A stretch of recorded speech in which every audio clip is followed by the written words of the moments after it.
From Ireland, 800 Years of Sadness, Episode 2, The Great Famine, Part 2. On the 13th of March 1846, Friday the 13th, one of the most cruel evictions took place in Ballinglass, County Galway, where 300 people, 76 families, were evicted by landlord Marcella Gerard. They were not behind with rent and were reasonably well off, but were evicted anyway. The houses were demolished by police and army. After sleeping overnight in the ruins, they were evicted again the next day. Neighbours, those not evicted, were not allowed to help.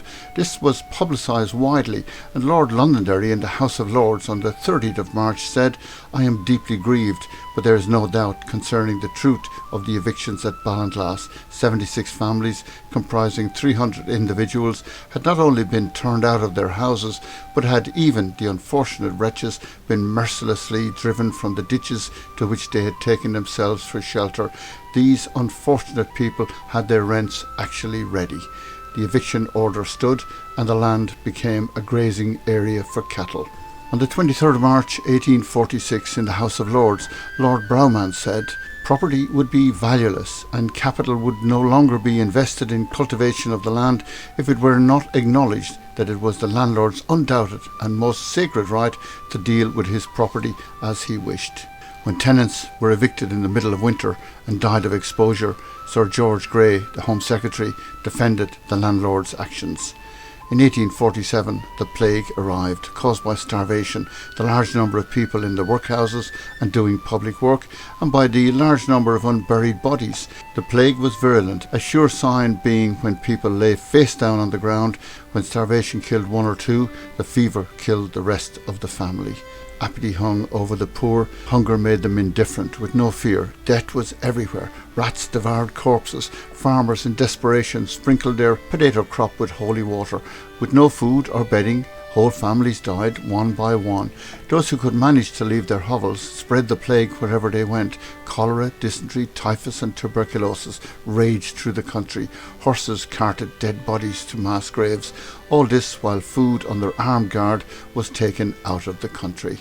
In 1847, a Wicklow farmer, John Doyle, wrote, "Some of the bodies used to swell up, and when they would be dropped into the grave, they would burst, and the grave diggers would have to run until the smell would ease.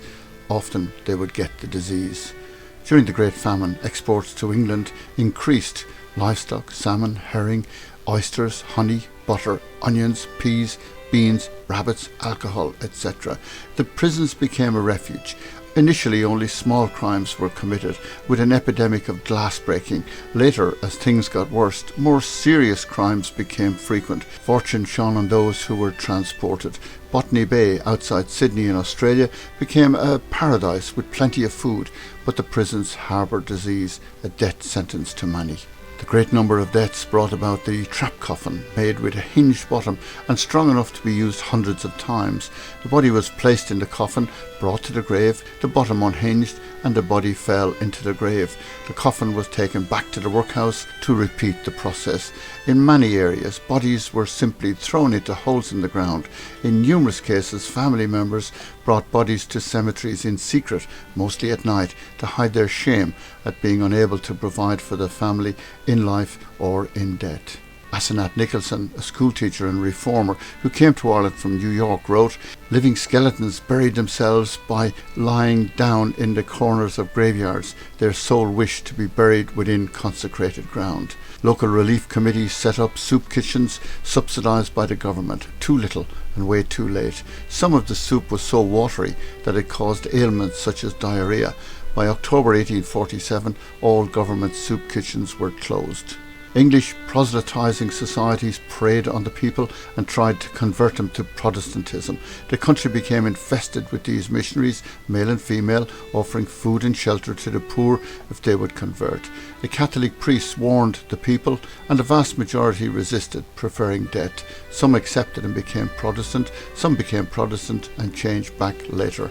Sidney Osborne, an English writer, cleric and philanthropist, wrote, "I am satisfied that such bread as I saw in several of the Irish unions, workhouses, would not be allowed in a jail in the United Kingdom." In 1849, the Lord Lieutenant of Ireland, Lord Clarendon, wrote to John Russell, "I don't think there is another legislature in Europe that would disregard such suffering as now exists in the west of Ireland, or coldly persist in a policy of extermination. Slowly, coldly resist in a policy of extermination." While all this was happening in the country, Dublin was doing well, with crowds in the streets and with full theatres and concert rooms. Many well-to-do country people moved to the city to avoid the misery. Some attempted to help. Irish Americans contributed 2 shiploads of food, and the American government provided ships to bring the food to Ireland. Just before that, British naval authorities strictly refused the loan of a ship for the same purpose. It was against their regulations. In early 1847, Pope Pius IX issued a papal encyclical asking Catholics to support the Irish. Large amounts were raised, particularly from Vincent de Paul in France, Strasbourg Diocese, priests in Venezuela, a priest in Argentina, another in South Africa, the Catholic community in Sydney, and the Choctaw Native Americans. The Irish bishops did not thank the Pope for his help until ordered to do so. Cardinal Francioni accused the Irish bishops of being lazy in their fundraising. The Pope's help stopped in 1848 when revolution in Italy forced him to leave the Vatican. The Ottoman Empire's Sultan wanted to send £10,000 to Ireland, but Queen Victoria asked that he send a maximum of 1,000 so as not to upstage her. He sent 1,000 and secretly 3 ships with food, which the British reportedly tried to stop, but the food was left at Drogheda Harbour by the Ottoman sailors. Some claimed that Victoria gave £5, others £2,000. That was an episode from my book, Ireland, 800 Years of Sadness. You can get the book on Amazon in electronic form or as a paperback. Also, you can go to core.au.